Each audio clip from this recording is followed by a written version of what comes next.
Hello and welcome to BricksNShticks. My name is Lachlan, and in today's video I'll be taking a look at the LEGO Ideas set 21338 A-Frame Cabin. This set was released on the 1st of February 2023 and unfortunately retired at the end of December last year. As we can see, the A-Frame Cabin is rated for ages 18 and up and includes 2,082 pieces. The front of the box displays the set at a slightly rotated front-on angle, showing off how the set will most likely look when on display. Up at the top left here, we see this really cool A-Frame logo as the way of displaying this set's name. The side of the box shows two of the minifigures having a good laugh outside near where the canoe is kept, along with the two trees there towering up towards the LEGO logo. The top gives us a look at all the minifigures and most of the animals that are included within this set, including two birds, a frog, an otter, and a squirrel. We also see that A-Frame logo seen on the front of the box once again, along with this set's one-to-one piece, a yellow butterfly. Finally, on the back of the box, we see tons of the different play/display features. For starters, the side builds can be disconnected from the house itself.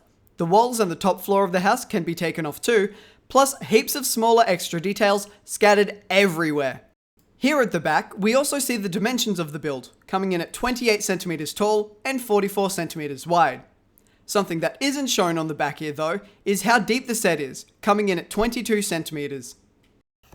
Cracking the box open now, and the bags are absolutely piled in there. Once everything has been tipped out and neatly put on my desk, we can see that this set comes with 15 numbered bags, one bag of loose parts, and a cardboard sleeve encasing the instructions. And yes, I do mean instructions, plural. By having these two instruction manuals, LEGO was able to make this set be built by one or two people, with each manual focusing on different parts of the set. And talking about the set, let's have a look at it, starting with the four minifigures. LEGO encourages for the parts of these figures to be swapped around, allowing for new characters to be made, but I have mine set out like the family that LEGO says to build in the instructions. So first off, we've got the dad. LEGO gave him dual molded legs, which is awesome to see, as well as a red puffer jacket print over a white shirt. LEGO also gave him a backpack accessory, making him ready for any outdoor adventure. And underneath that backpack, LEGO was sure to add even more details. The arms he's given are a darker shade of red to the rest of the puffer jacket.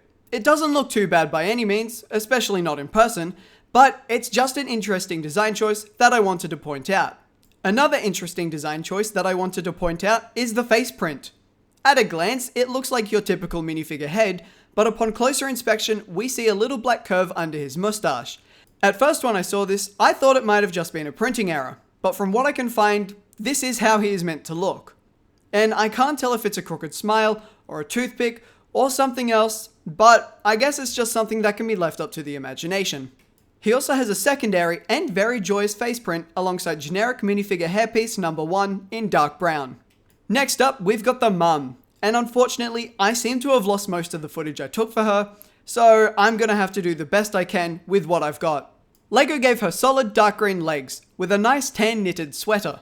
This time, the arms are the same color as the rest of the torso, and the back of her torso shows off a very similar print to the front, just with more twists in the design.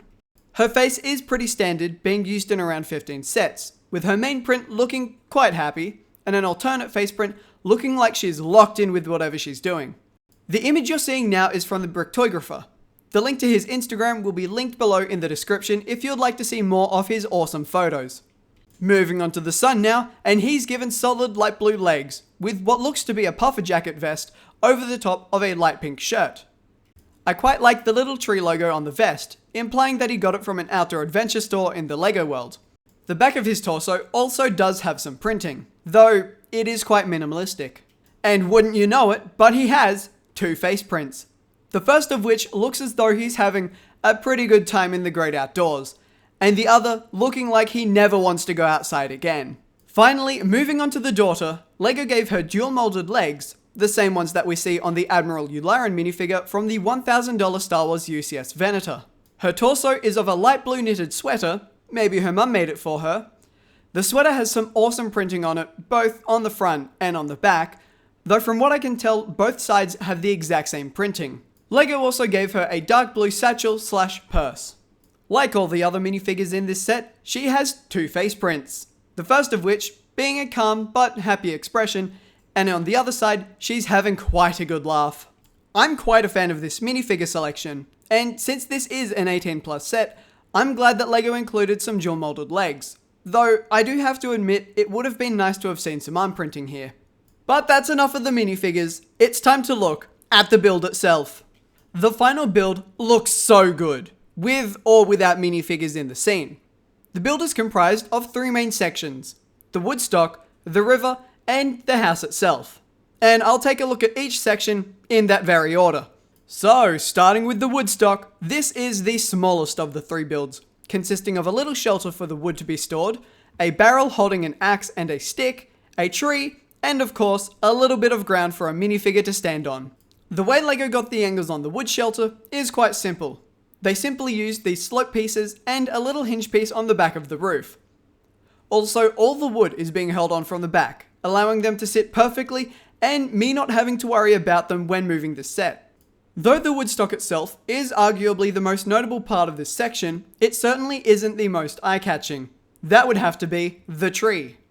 At the base of the tree, we see a yellow butterfly, matching into the colour scheme of the leaves. The design of the tree is pretty straightforward, using a combination of Technic and system pieces. And all the leaves are built the exact same way. With that said though, they are stunning. Right at the top of the tree, we get our next animal, being this little blue bird, creating a splash of contrast in colour. Though this section is quite small, it's still really good regardless. And personally, I feel like it can be displayed on its own. Though maybe chuck in a minifigure to add a little more into the scene. Moving on to the next side build, the river. This section is about double the area size as the woodstock and also the taller section of the set, and is absolutely chock-a-block full of details. At the front here, we see some plant life, including a fallen leaf and some mushrooms. We get plenty of these across this section. We also get another wooden barrel, this time holding some oars. Next to the barrel, on the tree, we've got ourselves a lantern, which currently isn't lit, but if anyone gets back from a canoeing adventure late, it could be very helpful. Between the 2 trees, we find the aforementioned canoe, upside down on some posts. And when we take the canoe off, we get a better look at these posts. Also, underneath the canoe, we find a crate holding 2 life jackets and a green bottle. And I'm sure you've seen it, but this is where we find our little otter friend.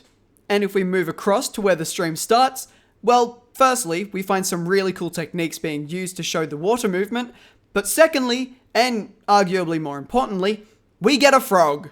The 2 trees are constructed almost identically. The leaves on the front tree begin about 1 peg lower than the ones on the back tree, with its leaves in green. At the top of this tree, we also find yet another animal, this time being a red bird. The back tree has a more elegant butterfly than the first one we saw, with yellow leaves. And at the top, we don't see any animals, but we do get the highest point of this set. Due to the sharp angle halfway into this section, and its height, it is a little less displayable than the woodstock in my opinion. But if you are planning on displaying this on its own, I would definitely suggest having it as is, without any minifigures. But that's enough of the side builds. I think it's time for the main attraction. The front exterior of the house is amazing, with so many details. Starting with the stairs leading up to the house, here we see some vegetation, along with the stairs, and another animal, this time being the squirrel.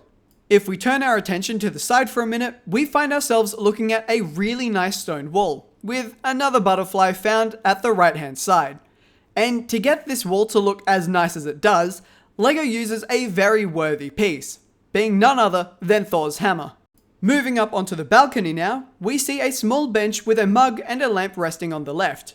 And on the right, we see a small gas burner frying up an egg next to this really fun chair, which uses whip pieces as the armrests. The front of the house has some really nice details to make it feel like a handmade home.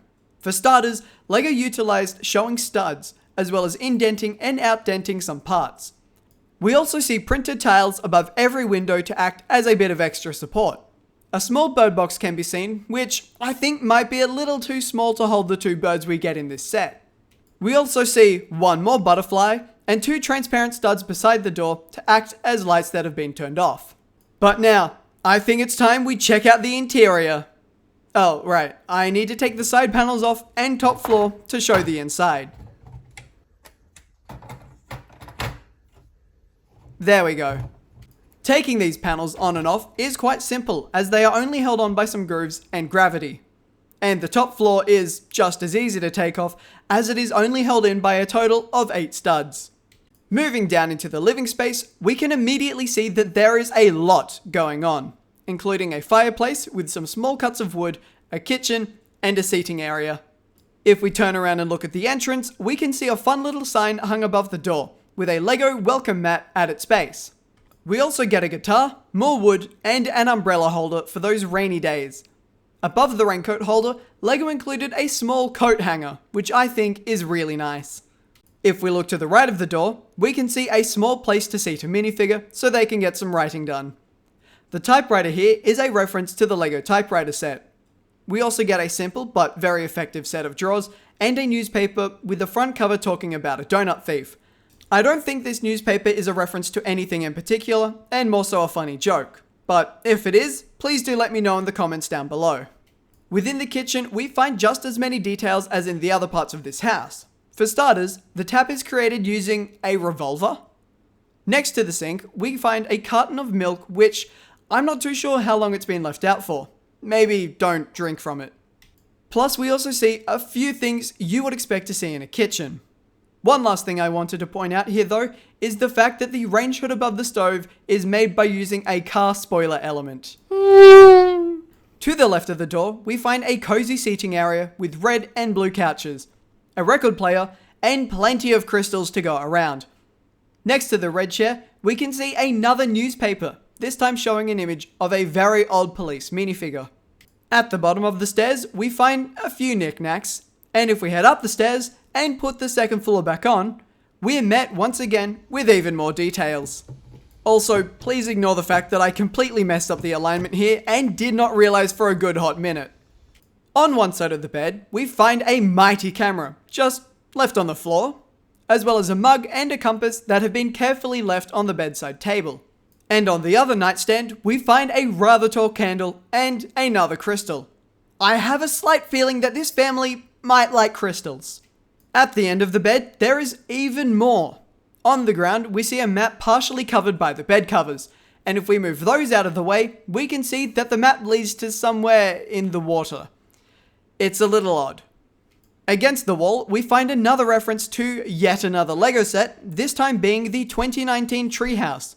There is also some tiles in the primary colors, red, yellow, and blue, next to it, which from what I can tell is just a reference to Lego in general. But let's not think too deeply into the logic there. Don't think about the fact that the Lego minifigures have Lego sets. And those sets include minifigures. Just don't think about it. On the wall, we find a shelf holding 4 books, a remote-controlled car toy, and a gold statue. And if we go up ever so slightly to the rafters, we get a crawling surprise, with our final animal of the set being a spider. Now don't get me wrong, I could have talked about the interior for much longer, but this video is already pretty long, and I still haven't even touched on the best part of this set. If we turn this bad boy around, we find some very interesting details. I'll start with the more normal detail here, being a gas monitor plus an Easter egg of the in-universe company Octane, with that white, green, and red jerry can. Next to that setup though, we find ourselves looking at an outdoor hygiene station. Who am I kidding? It's an outdoor shower with a shovel with some toilet paper for when you need to, dig a hole. Now, remember those 2 side builds from earlier? Well, they come back into play here. As the box showed, all 3 of the builds within this set can connect into one big display. The set includes 4 of these blue Technic pins with holes at the bottom of each section, allowing for them to all slide into a loose connection. Something that I learnt very quickly is that if you ever want to move this set around, you will want to take these 3 sections apart from one another. Otherwise, things may take a turn for the worse. When this set was readily available to purchase, it retailed for 280 Australian dollars from Lego. And now that it is retired, well, it still normally goes for a pretty similar price. So if you were wanting to get this set, I would recommend buying it sooner rather than later, before the prices take a steep hike. Overall, I really like this set, and I can see how it reaches that almost $300 price tag with so many parts and details. Though, I do definitely think that the small side builds are necessary for that price to still be fair. If you enjoyed this review, learnt anything from it, or anything in between, please give it a like and consider subscribing to my channel. Very soon I'll be taking a look at another set that very much requires a side build to be worth its price tag. Thank you so much for watching, take care, and talk soon.